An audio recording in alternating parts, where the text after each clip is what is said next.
Bonjour à toutes et à tous. Aujourd'hui, nous allons parler de la gestion du temps. Alors, première chose qu'il faut savoir, c'est que le temps, il existe sous forme de deux notions. Donc, la première chose, il y a le temps, j'ai envie de dire physique, le temps qui avance, l'espace-temps, qui a été démontré par des physiciens tels que Albert Einstein avec sa formule égale mc carré, etc. Donc la relativité du temps, qui a aussi été beaucoup mise en avant par Stephen Hawking, qui est décédé il y a peu, mais voilà, qui a notamment un livre qui est extraordinaire et que je vous invite à lire, donc une brève histoire du temps. Le temps, ce temps-là, on peut pas le changer. 24 heures restera 24 heures, 48 heures reste 48 heures, 1 heure c'est 60 minutes, et voilà, c'est le temps tel qu'il est. Donc on ne peut malheureusement pas changer le temps. Donc on peut pas transformer notre journée. La seule chose qu'on peut faire, c'est agir sur le temps relatif, entre guillemets. Le temps subjectif, c'est la perception que l'on se fait du temps. Donc, par exemple, si on voit des amis qu'on apprécie vraiment beaucoup ou notre famille, on a parfois l'impression qu'on ne voit pas du tout le temps passer.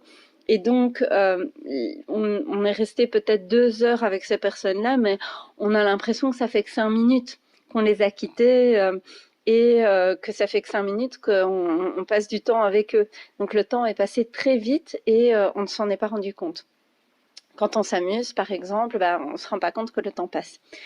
Ou, au contraire, quand on assiste à un cours à l'université, par exemple, où c'est vraiment ennuyant, que le professeur parle sur un ton très monotone et qu'on a vraiment l'impression que ça fait 8 heures qu'on est là à écouter ce professeur, mais en réalité, ça fait qu'une petite heure.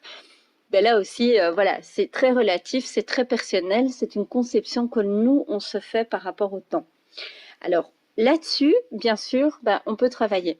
On peut travailler aussi sur la manière dont on va occuper son temps.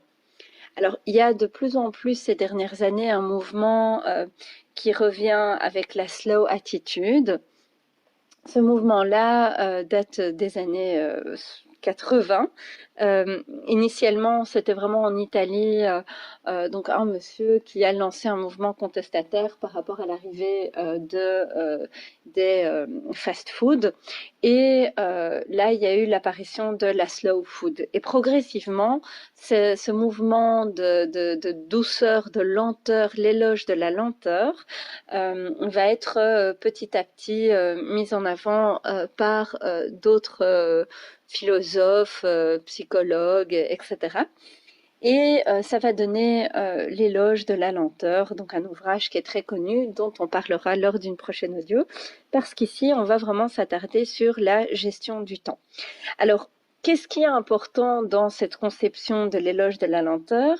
C'est le fait qu'on va travailler de manière un peu plus lente. En fait, on va prendre le temps. On va prendre le temps, on va être sélectif, on va faire un choix, on va être amené à prioriser, donc qu'est-ce qui est important, qu'est-ce qui l'est moins, et on va plus s'attacher à la qualité qu'à la quantité de matière qui va être travaillée. Du coup, on va avoir une autre gestion de son énergie, de l'énergie que l'on met dans le travail que l'on produit. Et donc le résultat va être différent. La gestion du temps, elle part aussi du principe qu'on va apprendre à s'organiser. Alors quand on parle d'organisation, on pense à compartiments, on pense notamment dans les boîtes mail à tous les petits flags, les petits drapeaux de couleur pour dire qu'est-ce qui est important, qu'est-ce qui l'est moins. On pense aussi à tout ce qui est to-do list, de quelles sont les choses qu'on doit faire. On pense notamment à la matrice d'Eisenhower qui fera l'objet d'une autre audio que l'on vous proposera. On pense aussi, quand on pense à la gestion du temps, à la procrastination. Donc, on essaiera de comprendre lors d'une autre audio quelles sont les origines et pourquoi est-ce qu'on est amené parfois à procrastiner. Qu'est-ce qui fait qu'on n'arrive pas à aller au bout d'une tâche ou qu'est-ce qui fait qu'on a du mal à démarrer. Mais là, c'est l'objet d'autre chose. Et d'ailleurs, on a un cycle de formation qui est proposé sur le travail des drivers, donc les messages contraignants. Et parmi un de ces drivers, lors d'une des séances, donc, on aborde vraiment cette notion de procrastination qui est liée au driver du perfectionnisme notamment, et donc essayer de comprendre mais pourquoi est-ce qu'on procrastine, etc.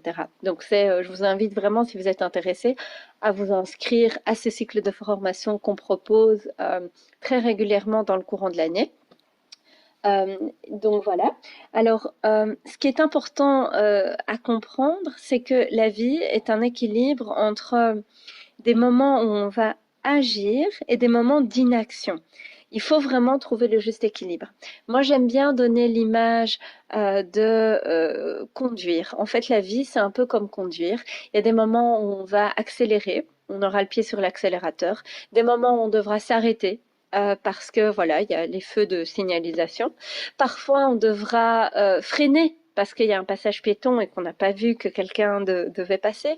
Parfois, on devra s'arrêter parce que voilà, on aura peut-être oublié le chemin vers lequel on doit aller, on a peut-être oublié la destination, ou le chemin qu'on a pris n'est peut-être pas le chemin qui nous convient, donc on devra un petit peu réadapter. Donc c'est vraiment ça en fait, on travaille avec le temps.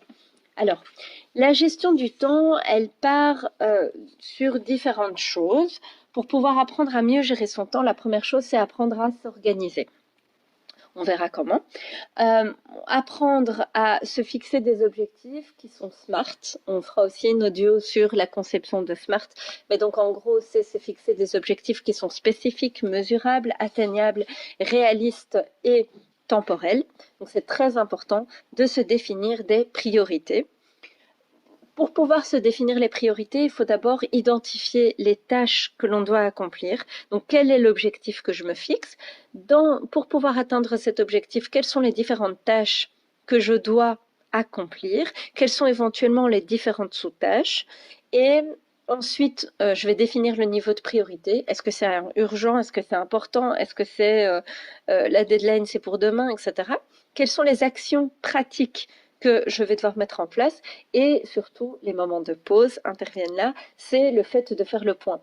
Donc on se met en action, on commence, et puis après on s'arrête, on vérifie est-ce que le résultat est là ou pas, est-ce qu'on a vraiment accompli l'objectif qu'on s'était fixé, est-ce qu'on doit s'arrêter là, est-ce qu'on continue, etc.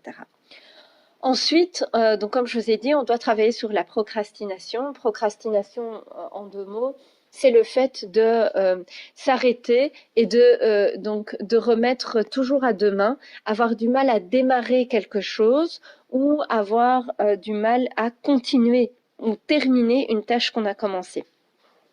Alors, la gestion du temps, elle requiert aussi le fait d'apprendre à s'affirmer et à dire non.